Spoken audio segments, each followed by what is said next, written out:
Question number 3। एक showroom में कांच के रंगीन इकाई घन एक दूसरे से सटाकर इस प्रकार रखे गए हैं कि वे एक बड़े घन का आकार ले लेते हैं। यदि इस प्रकार रखे गए रंगीन घनों की कुल संख्या 512 हो तो ज्ञात कीजिए कि रंगीन घनों की कितनी तहों से उक्त घनाकृति बनी है। क्वेश्चन 3। माना x तहों से उक्त आकृति उक्त घनाकृति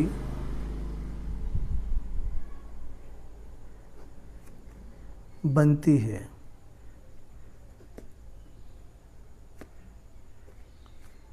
अतः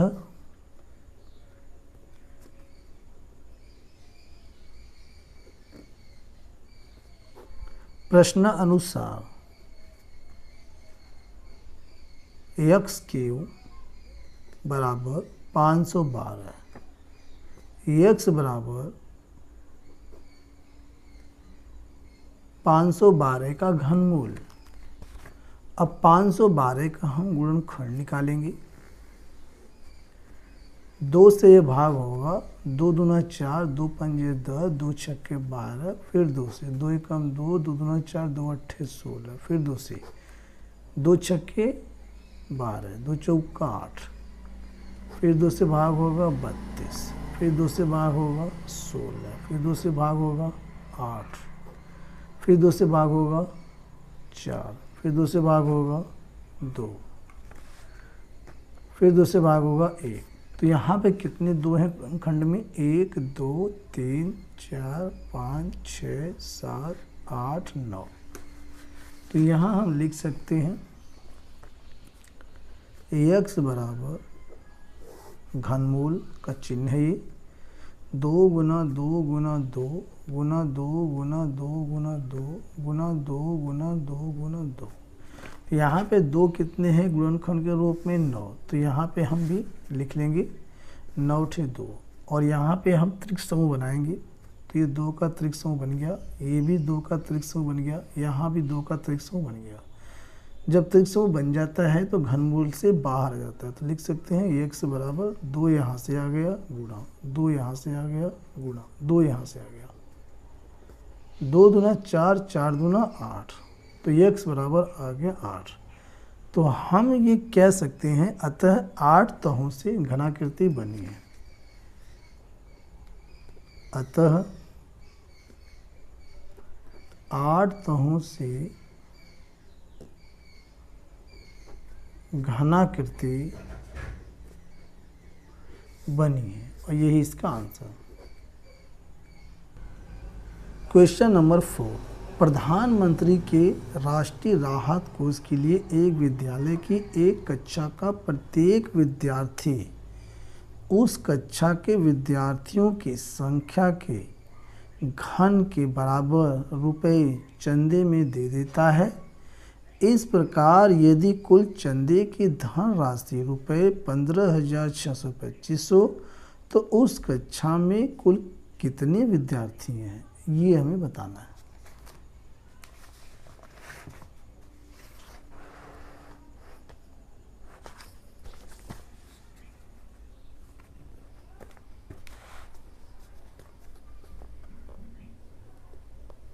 क्वेश्चन 4। माना कक्षा में x विद्यार्थी हैं।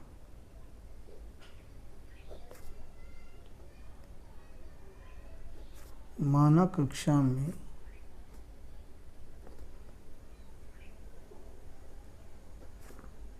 x विद्यार्थी हैं।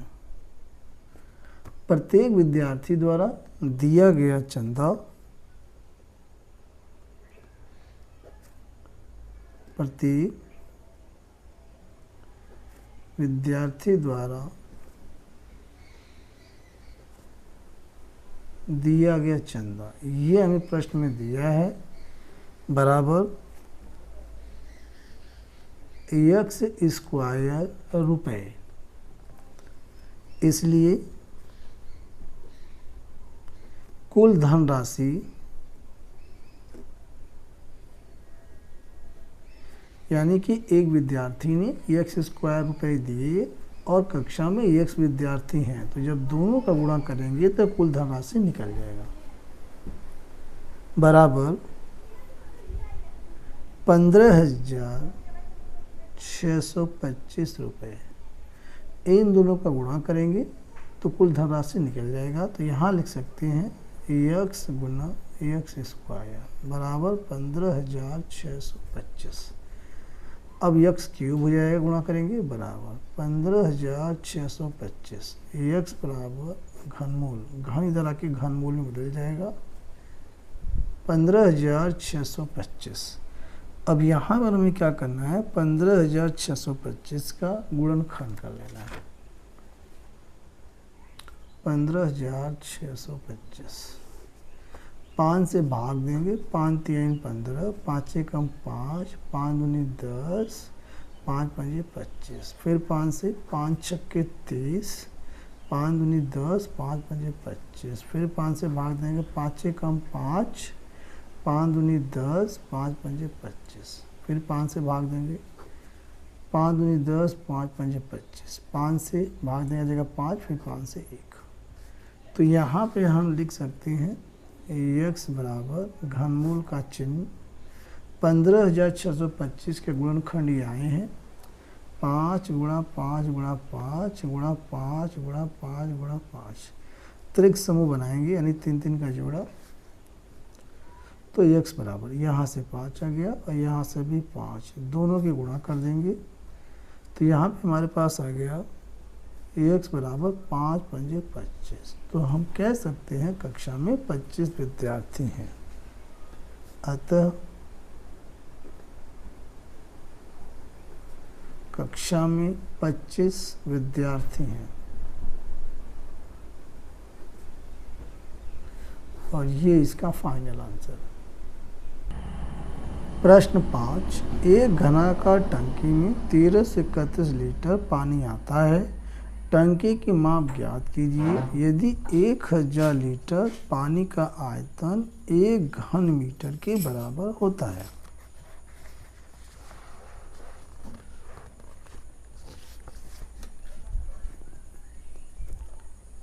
Question number 5।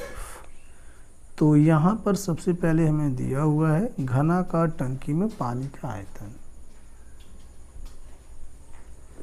घनाकार टंकी है, घनाकार टंकी में पानी का आयतन यानी कितना पानी इसमें आता है, पानी का आयतन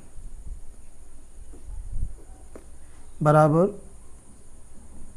1331 लीटर पानी जो है घनाकार टंकी में आता है। और यहाँ पर हमें दिया हुआ है 1 घन मीटर बराबर 1000 लीटर।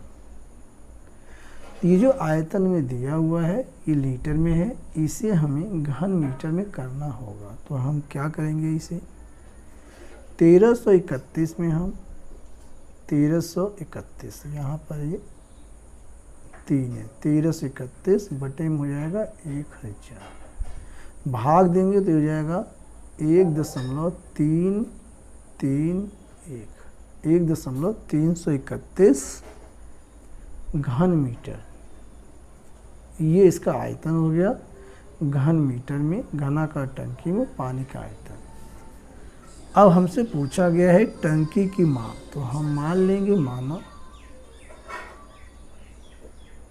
माना टंकी की माप, या लिख सकते हैं घनाकार टंकी की माप। टंकी की माप बराबर x मीटर। अब चूंकि यहाँ पर हमें आयतन यहाँ पे दिया हुआ है और यहाँ पर घनाकार टंकी का माप x मीटर हो गया, तब इसका आयतन होता है x का क्यूब बराबर आयतन दिया हुआ है 1.331 घन मीटर। अब यहाँ से मैं x की वैल्यू फाइंड कर लेना है, तो हम कर सकते हैं x बराबर, और ये घन इधर आके घनमूल में बदल जाएगा, 1.331 मीटर क्यूब। अब इसके आगे तो ये यहाँ से घनमूल का चिन्ह लग जाएगा, और ये दशमलव हटाएंगे तो 1331 बटे में आ जाएगा 1000, और ये मीटर क्यूब का चूँकि त्रिक समूह बन रहा है तो घनमूल से बाहर हो जाएगा मीटर।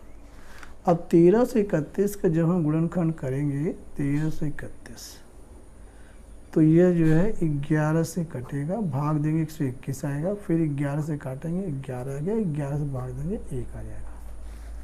तो इसे हम लिख सकते हैं घनमूल 1331 के स्थान पर 11 गुणा 11 गुणा 11, इसके बटे में 1000 को लिख सकते हैं 10 गुणा 10 गुणा 10। अब यहाँ पे क्या दिख रहा है हमें कि ये 11 का त्रिक समूह बन रहा है, तो यहाँ पे हम क्या करेंगे, अभी घनमूल का चिन्ह हटा देंगे और यहाँ से आ जाएगा 11 और बटे में आ जाएगा 10 से भाग देंगे तो जाएगा 1.1 मीटर।